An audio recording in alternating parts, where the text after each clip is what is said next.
Assalamualaikum students, my name is Naveed Ali and I teach O-level physics at Alpha College. So today we are discussing, we are continuing speed time graph. हम लोग kinematics के graph पढ़ रहे थे, distance time और displacement time हमने पढ़ लिया, उसको डिस्कस कर लिया, तो एक दो एग्जाम्पल भी की थी। तो आज हम पढ़ेंगे speed time graph, speed time, velocity time, acceleration time. तो स्पीड टाइम ग्राफ जो है, सबसे पहले तो देखो बेटा कि स्पीड टाइम ग्राफ का ग्रेडियंट एक्सेलरेशन है, ठीक है। अगर किसी ऑब्जेक्ट की डायरेक्शन चेंज नहीं होती है, स्ट्रेट लाइन में मूव करे, तो हम ये कह सकते हैं कि जब कोई ऑब्जेक्ट स्ट्रेट लाइन में मूव करता है तो स्पीड वेलोसिटी एक ही हो जाती है, तो इसका ग्रेडियंट एक्सेलरेशन होगा। और इसका जो एरिया होगा, एरिया अंडर द ग्राफ, वो होगा डिस्टेंस ट्रेवल्ड। तो अगर हम सारे ये स्पीड टाइम ग्राफ बनाते हैं, speed and time, speed and time, तो इसके भी हमने देखा था लास्ट टाइम कि किसी भी जब हम ग्राफ को स्केच करते हैं तो उसके 7 पॉसिबल शेप्स हैं, ठीक है, 7 पॉसिबल शेप्स हैं। अब वो जो 7 पॉसिबल शेप्स हैं वो क्या हैं कि ग्राफ ऐसा स्ट्रेट लाइन हो सकता है, ठीक है, ग्राफ हॉरिजॉन्टल हो सकता है, और ग्राफ जो है वो डाउनवर्ड ऐसे हो सकता है, और ग्राफ ऐसे कर्व हो सकता है, ग्राफ ऐसे कर्व हो सकता है पॉजिटिव में ग्रेडियंट इंक्रीजिंग, ग्राफ जो है नीचे आ सकता है इंक्रीजिंग ग्रेडियंट के साथ, या ग्राफ नीचे आ सकता है डिक्रीजिंग ग्रेडियंट के साथ। तो these are the 7 possible shapes. इन तमाम शेप्स में आपने इसमें फिट करना है एक्सेलरेशन को, ओके। तो इसके जो, अच्छा देखो, जब स्पीड टाइम ग्राफ होगा ना, तो negative Y axis is not possible, negative Y axis में ग्राफ नहीं जाएगा, ग्राफ सिर्फ पॉजिटिव वाई एक्सिस में रहेगा, क्योंकि वाई एक्सिस पे स्पीड है, स्पीड नेगेटिव नहीं हो सकती, तो ग्राफ नीचे नहीं जाएगा, ठीक है, जीरो से ग्राफ नीचे नहीं जाएगा, तो negative Y axis is not possible, यानी ग्राफ एक्स एक्सिस को क्रॉस करके नीचे नहीं जाएगा बहरहाल। तो द फर्स्ट थिंग इज कि इस ग्राफ का जो ग्रेडियंट है वो पॉजिटिव कांस्टेंट है। ग्रेडियंट क्या है? पॉजिटिव। और ग्रेडियंट क्या है? कांस्टेंट। तो इसका मतलब इस ग्राफ का जो एक्सेलरेशन है वो पॉजिटिव कांस्टेंट है। पॉजिटिव कांस्टेंट होने का दूसरा मतलब ये है कि इसकी स्पीड बढ़ रही है, speed increasing uniformly, speed increasing uniformly. Uniformly का मतलब क्या है बेटा? इसका मतलब अगर किसी की स्पीड पहले 0 थी, फिर इसकी स्पीड 5 हो गई, फिर 10 हो गई, फिर 15 हो गई, फिर 20 हो गई, फिर 25 हो गई, तो हर सेकंड में स्पीड इक्वल इक्वल इक्वल बढ़ रही है। तो जब किसी की स्पीड यूनिफॉर्मली इंक्रीज होती है तो ग्राफ का शेप ये बनता है। अच्छा, दूसरा हमें पता है कि ग्रेडियंट 0 है। जब किसी का ग्रेडियंट 0 होता है तो इसका मतलब इसका एक्सेलरेशन 0 है इस ग्राफ में, क्योंकि स्पीड टाइम ग्राफ है। 0 होने का मतलब है कि इसकी स्पीड कांस्टेंट है, जो भी इसकी स्पीड है वो कांस्टेंट है, स्पीड में कोई चेंज नहीं आ रहा। लेट्स से अगर इसकी स्पीड 30 है तो हर सेकंड में इसकी स्पीड 30 रहेगी, स्पीड में कोई चेंज नहीं आ रहा, ठीक है, देयर इज नो चेंज। उसके बाद the next graph, the fourth graph, first, second, third. Third graph में यू कैन सी कि स्ट्रेट लाइन ग्राफ है लेकिन नीचे जा रहा है, इससे पता लगा कि ग्रेडियंट नेगेटिव है लेकिन कांस्टेंट है। तो हमारा एक्सेलरेशन नेगेटिव है और कांस्टेंट है, जो भी ग्रेडियंट होगा वो एक्सेलरेशन होगा। इसका मतलब स्पीड इज डिक्रीजिंग यूनिफॉर्मली। इसके अंदर हमें देख के पता लग गया कि इसकी स्पीड क्या हो रही है? डिक्रीज हो रही है, स्पीड डिक्रीज हो रही है। कैसे डिक्रीज हो रही है? यूनिफॉर्मली। इसका क्या मतलब है? इसका मतलब ये हो सकता है कि अगर किसी की स्पीड थी 40, तो 40 से कम हो गई 38 हो गई, 38 से कम हो गई 36 हो गई, 36 से 34, 34 से 32 and so on. Her second में वेलोसिटी में इक्वल इक्वल इक्वल ड्रॉप आ रहा है, इक्वल इक्वल चेंज आ रहा है, और वेलोसिटी कम होती जा रही है, स्पीड कम होती जा रही है। ओके, यहाँ तक समझ आ गई बात? स्पीड यूनिफॉर्मली बढ़ रही है, यूनिफॉर्मली कम हो रही है, और स्पीड में देयर इज नो चेंज। तो अब now the fourth possibility is कि हमारा जो ग्रेडियंट है, पहली बात तो पॉजिटिव है। कैसे पता लगा पॉजिटिव है? ग्राफ ऊपर जा रहा है। दूसरा, ग्राफ ग्रेडियंट क्या हो रहा है? इंक्रीजिंग। इसका मतलब हमारा एक्सेलरेशन पॉजिटिव है और इंक्रीजिंग है, स्पीड तो बढ़ रही है। लेकिन इसका मतलब ये है कि एक्सेलरेशन पॉजिटिव होने का मतलब है स्पीड बढ़ रही है, और एक्सेलरेशन इंक्रीज होने का मतलब ये है कि स्पीड का जो इंक्रीमेंट है वो बढ़ता जा रहा है, ठीक है।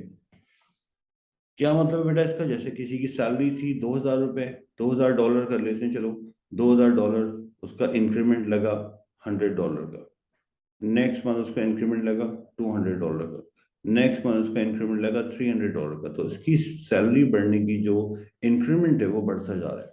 तो इसको मैं आपको लिख के बताता हूँ कि अगर स्पीड 0 थी तो 0 से स्पीड हो गई 5, यू कैन सी कि 0 से स्पीड कितनी हुई है, 0 से स्पीड हो गई है 2, तो 2 का चेंज आया, फिर स्पीड हो गई 6, अब 4 का चेंज आया, ठीक है, फिर स्पीड हो गई 12, अब 6 का चेंज आया, फिर 12 से हो गई 20, अब 8 का चेंज आया, फिर 20 से हो गई 30, अब 10 का चेंज आया। तो स्पीड का जो इंक्रीमेंट है ना वो कांस्टेंट नहीं है। देखो स्पीड ये भी इंक्रीज हो रही है, ये वाली स्पीड भी इंक्रीज हो रही है, लेकिन ये हर सेकंड में कितनी हो रही है, 5 कांस्टेंट इंक्रीमेंट है, जबकि यहाँ पे इंक्रीजिंग इंक्रीमेंट है। पहले इंक्रीमेंट हुआ सिर्फ 2 का, फिर हुआ 4 का, फिर हुआ 6 का, फिर हुआ 8 का, फिर हुआ 10 का। तो जब किसी की स्पीड एक्सपोनेंशियली इंक्रीज हो रही होती है, यानी कि नॉन यूनिफॉर्मली इंक्रीज हो रही है, तो इसको हम कहते हैं कि इसका स्पीड के बढ़ने का रेट भी बढ़ रहा है, स्पीड के बढ़ने का रेट भी बढ़ रहा है, और यहाँ पे स्पीड के बढ़ने का रेट कांस्टेंट है। तो दैट्स द डिफरेंस। नेक्स्ट देखते हैं बेटा कि आपका स्पीड टाइम ग्राफ है, ग्रेडियंट पॉजिटिव है क्योंकि ग्राफ ऊपर जा रहा है, और लेकिन ग्रेडियंट क्या हो रहा है, डिक्रीज, यानी एक्सेलरेशन डिक्रीज हो रहा है, यानी हमारा जो इंक्रीमेंट लग रहा था वो इंक्रीमेंट कम होता जा रहा है। यानी कि आप देखो बेटा 0 से आपकी स्पीड अचानक हो गई 12, तो एक सेकंड में 12 का चेंज आया, फिर नेक्स्ट टाइम स्पीड हो गई 22, अब सिर्फ 10 का चेंज आया, फिर 22 से हो गई 30, अब 8 का चेंज आया, लेकिन देखो स्पीड तो बढ़ रही है।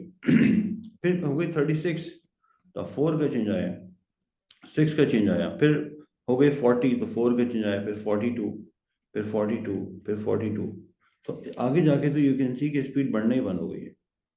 तो स्पीड ओवरऑल तो स्पीड यू कैन सी बढ़ रही है, लेकिन स्पीड बढ़ने का जो इंक्रीमेंटल वैल्यू है वो कम होती जा रही है। पहले 12 का चेंज आया, फिर 10 का चेंज आया, फिर 8 का चेंज आया, फिर 6 का चेंज आया एंड सो ऑन। तो दिस इज कॉल्ड एक्सेलरेशन है, पॉजिटिव में है, स्पीड बढ़ रही है। जब भी एक्सेलरेशन पॉजिटिव होगा स्पीड बढ़ेगी, तो स्पीड बढ़ेगी एट डिक्रीजिंग रेट, तो वी कॉल दिस कि स्पीड तो बढ़ रही है, स्पीड इज इंक्रीजिंग, लेकिन स्पीड बढ़ने का जो रेट है वो क्या है, डिक्रीज हो रहा है, डिक्रीजिंग रेट। और ऐसा कब होता है, ऐसा होता है फ्री फॉल में, क्योंकि हम जब किसी भी ऑब्जेक्ट को एयर में ड्रॉप करते हैं तो शुरू में उसका स्पीड बढ़ने का रेट ज्यादा होता है 9 पॉइंट, फिर स्पीड बढ़ने का रेट कम होता है, फिर स्पीड बढ़ने का रेट कम होता है, इवेंचुअली वो कांस्टेंट स्पीड पाया जाता है। पैराशूटिस्ट जो है वो कांस्टेंट स्पीड पाया जाता है। अगर कोई स्काई डाइवर है तो उसकी स्पीड पहले जल्दी जल्दी जल्दी बढ़ती है, फिर कम कम बढ़ती है, फिर बढ़ती नहीं है। तो दिस इज द ग्राफ जो कि हमारा फ्री फॉल में बनता है। ओके, उसके बाद ये जो दो ग्राफ हैं, ये दोनों ग्राफ की शो कर रहे हैं कि ग्रेडियंट नेगेटिव है, ग्रेडियंट नेगेटिव है। इसमें ग्रेडियंट क्या हो रहा है, इंक्रीज, क्योंकि लाइन की स्टीपनेस यू कैन सी बढ़ रही है, और इसमें ग्रेडियंट क्या हो रहा है, डिक्रीज, तो हमारा एक्सेलरेशन नेगेटिव में है। नेगेटिव एक्सेलरेशन को इन अदर वर्ड हम डीसेलेरेशन भी बोलते हैं, यानी in other word we can say कि deceleration increases, deceleration increases. Deceleration increase होने का मतलब है कि देखो डीसेलेशन का मतलब भी क्या होता है कि स्पीड हमारी कम होगी, डीसेलरेशन डिक्रीजेस।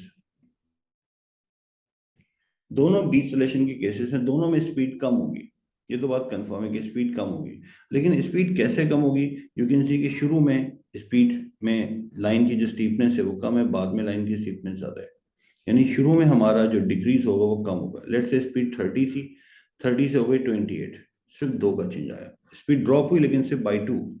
फिर स्पीड में एकदम से चेंज आ गया 24, यानी कि 4 का चेंज आ गया। फिर स्पीड हो गई 18, यानी 6 का चेंज आ गया। फिर स्पीड 18 से हो गई 10, तो अब 8 का चेंज आ गया। तो हम यू कैन सी कि स्पीड में जो कमी आ रही है वो बढ़ती जा रही है, स्पीड में जो ड्रॉप हो रहा है वो बढ़ता जा रहा है। तो this is called deceleration increases. ये भी डीसेलेशन है नीचे, लेकिन इसमें यू कैन सी कि शुरू में एकदम से स्पीड बहुत ज्यादा ड्रॉप हुई है, फिर कम हुई है, फिर कम हुई है, ओवरऑल तो स्पीड ड्रॉप ही हो रही है इसमें भी।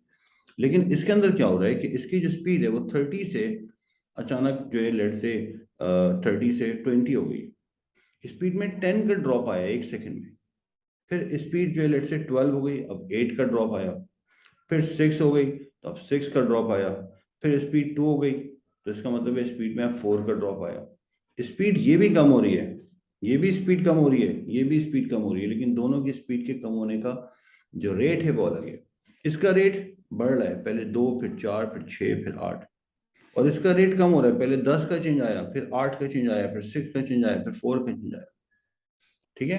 तो this is how we sketch speed time graph. Usually ये वाले दो ग्राफ प्रैक्टिकली बहुत कम सिचुएशंस में अप्लाई होते हैं। ज्यादातर हमारे जो सिचुएशंस होती हैं उस पर चार ग्राफ ही हमारे काम आते हैं कि डिसलेशन एक्सलेशन जो है बढ़ रहा है, एक्सलेशन कम हो रहा है। क्लियर होगी बात। तो स्पीड टाइम ग्राफ के ये 7 पॉसिबल शेप्स हैं। यू कैन सी बेटा कि इसको आप नोट कर लें, ये 7 पॉसिबल शेप्स हैं। अगर किसी ने इसका स्क्रीनशॉट लेना है, किसी ने इसको कैप्चर करना है, और ये आपके तो टोटल पूरे काइनेमेटिक्स में 7 ही पॉसिबल शेप्स हैं। And same goes to velocity time graph. Velocity time graph speed time graph में कोई खास फर्क नहीं है, सिवाय इसके कि वेलोसिटी का वाई एक्सिस नेगेटिव में भी जा सकता है। अगर वेलोसिटी है तो वेलोसिटी का ग्राफ इसको क्रॉस करके नीचे भी जा सकता है, वेलोसिटी पॉजिटिव भी हो सकती है और नेगेटिव भी। जब भी वेलोसिटी का ग्राफ एक्स एक्सिस को क्रॉस करके नीचे चला जाएगा तब समझ जाओ कि now object is moving backward. Velocity यहाँ पे थी, फिर यहाँ चले गई, यानी वेलोसिटी क्या थी, वेलोसिटी पॉजिटिव से नेगेटिव हो गई। वेलोसिटी अगर पॉजिटिव से नेगेटिव हुई, मैं एक्सलेशन की बात नहीं कर रहा, वेलोसिटी की बात कर रहा हूँ, तो इसका मतलब होगा कि ऑब्जेक्ट मूव कर रहा था फॉरवर्ड, अब ऑब्जेक्ट मूव कर रहा है बैकवर्ड। स्पीड में भले फॉरवर्ड जाए या बैकवर्ड जाए, स्पीड तो पॉजिटिव एक्स एक्सिस में ही बनती है। ठीक है, तो वेलोसिटी और स्पीड के ग्राफ में सिर्फ ये फर्क है, बाकी सारे ग्राफ सेम है। ठीक है। और वेलोसिटी टाइम ग्राफ का अगर हम एरिया निकालेंगे तो हमें एरिया पता लगेगा, डिस्टेंस। अगर आप वेलोसिटी टाइम ग्राफ का ये वाला एरिया निकालोगे तो ये वाला एरिया होगा फॉरवर्ड डिस्टेंस, और जो अगर आप एक्स एक्सिस से बिलो एक्स एक्सिस एरिया निकालोगे तो ये एरिया होगा बैकवर्ड डिस्टेंस, के वेलोसिटी ने ऑब्जेक्ट ने बैकवर्ड डायरेक्शन में कितना डिस्टेंस ट्रेवल किया। अगर आप इन दोनों एरियाज को ऐड कर लोगे, एरिया 1 एरिया 2, अगर आप एरिया 1 और एरिया 2 को ऐड कर लेते हो दोनों एरियाज को, तो आपको पता लग जाएगा कि टोटल डिस्टेंस कितना ट्रैवल हुआ, टोटल डिस्टेंस ट्रैवल्ड। और अगर आप एरिया 1 और एरिया 2 को माइनस कर दो तो आपको डिस्प्लेसमेंट पता लग जाएगा कि आपने फॉरवर्ड कितना ट्रैवल किया, बैकवर्ड कितना ट्रैवल किया। तो वेलोसिटी टाइम ग्राफ की और स्पीड टाइम ग्राफ के शेप्स पॉसिबल जो है वो बिल्कुल वैसे ही हैं, में कोई फर्क नहीं है, इसलिए मैं इसको यहाँ शेप्स नहीं बना रहा। एडिशनली आपको मैंने बता दिया कि वेलोसिटी का ग्राफ एक्स एक्सिस से नीचे भी जा सकते हैं क्योंकि वेलोसिटी नेगेटिव भी होती है। अब सिचुएशंस पे कैसे बनेगा, हम ये सिचुएशन दोबारा ले लेते हैं जो हमने लास्ट टाइम भी डिस्कस की थी कि एक ऑब्जेक्ट को मैंने 40 की स्पीड से ऊपर लॉन्च किया है, and object moving up and reaches highest point जहाँ इसकी वेलोसिटी मोमेंटरली जीरो हो जाएगी, वहां से it will fall back. Object वापस आएगा तो वापसी में दोबारा वेलोसिटी इसकी बढ़ती जाएगी और 40 हो जाएगी। जिस ऑब्जेक्ट से आप वो फेंकते हैं उसी स्पीड से आके, जिस स्पीड से आप ऊपर फेंकते हैं ऑब्जेक्ट को, उसी स्पीड से आके ऑब्जेक्ट जमीन पे गिरता है। 40 से फेंका तो 40 से ही आएगा, लेकिन वेलोसिटी ऊपर जाते हुए पॉजिटिव, नीचे आते हुए नेगेटिव। तो सबसे पहले हम स्केच करते हैं इसका स्पीड टाइम ग्राफ। पहले अगर मैं स्केच करता हूँ इसका स्पीड टाइम ग्राफ, तो हम लोग पहले स्केच कर रहे हैं speed time graph, speed and time. And you know speed time graph का ग्रेडियंट क्या होता है, एक्सेलरेशन, जो कि आपको पता है कि एयर फ्रिक्शन तो है नहीं, assuming there is no air, तो स्पीड इसकी 40 से 0 होगी, 0 से फिर 40 हो जाएगी। तो स्पीड क्या होगी बेटा, इसकी मैं यहाँ पे स्केच कर रहा हूँ हल्का सा ग्राफ। स्पीड 40 से 0 होगी और फिर 0 से दोबारा 40 हो जाएगी, क्योंकि हमने अज्यूम किया कि एयर फ्रिक्शन नहीं है। 40 से 0, 0 से 40। और अगर हम इसका एरिया निकाल लें तो ये एरिया आपको बता देगा कि कितना डिस्टेंस ट्रेवल किया। इसी तरह से ये ऑब्जेक्ट है, ये ऑब्जेक्ट मैंने 60 से लॉन्च किया है। ये ऑब्जेक्ट ऊपर जाएगा और आके किसी की छत पे बॉल गिर गई है, और जब बॉल ने हिट किया तो उस वक्त इसकी स्पीड 20 थी। 20 तो सारे माइनस में नहीं हो सकती, तो स्पीड कम होती जाएगी 60 से 50, 40, 30, 20, 10, 0, फिर 10 एंड 20।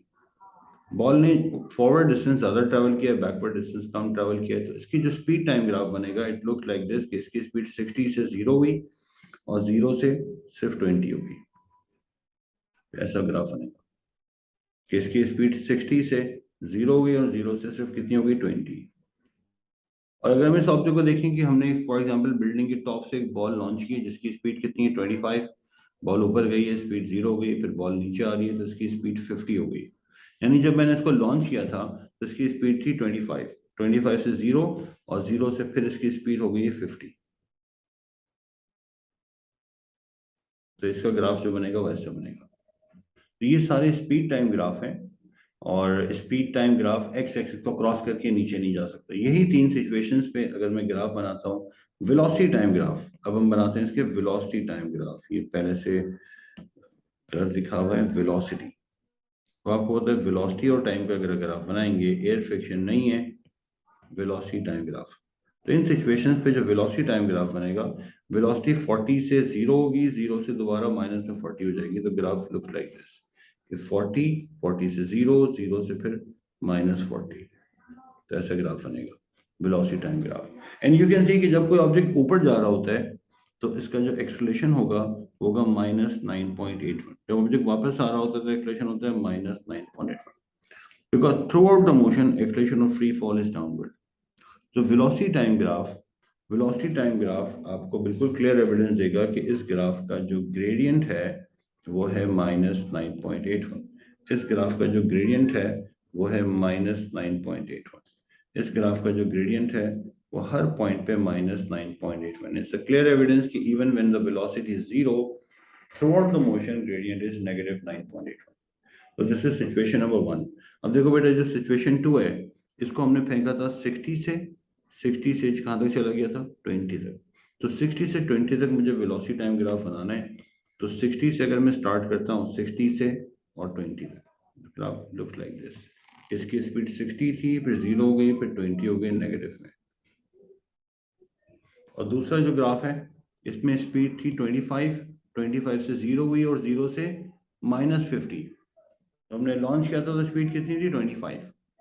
तो 25 से जब आप करोगे इसको, 25 से स्पीड कम होते होते माइनस में 50 चली जाएगी, तो ग्राफ लुक लाइक दिस। इसकी स्पीड पहले 25 थी, फिर 25 से 0 और 0 से फिर माइनस में 50।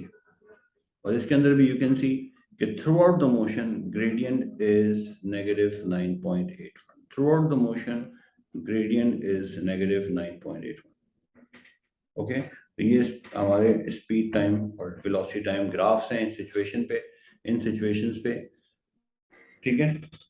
तो मैं आपको नेक्स्ट क्लास में बताऊंगा कि इन ग्राफ से ग्राफ कैसे स्केच करते हैं, यानी अगर आपको डिस्प्लेसमेंट टाइम ग्राफ गिवन है तो उससे वेलोसिटी टाइम और एक्सेलरेशन टाइम कैसे बनाते हैं। ओके बेटा, जब तक के लिए अपना ख्याल रखें। अल्लाह हाफिज़, नेक्स्ट वीडियो में मुलाकात होगी।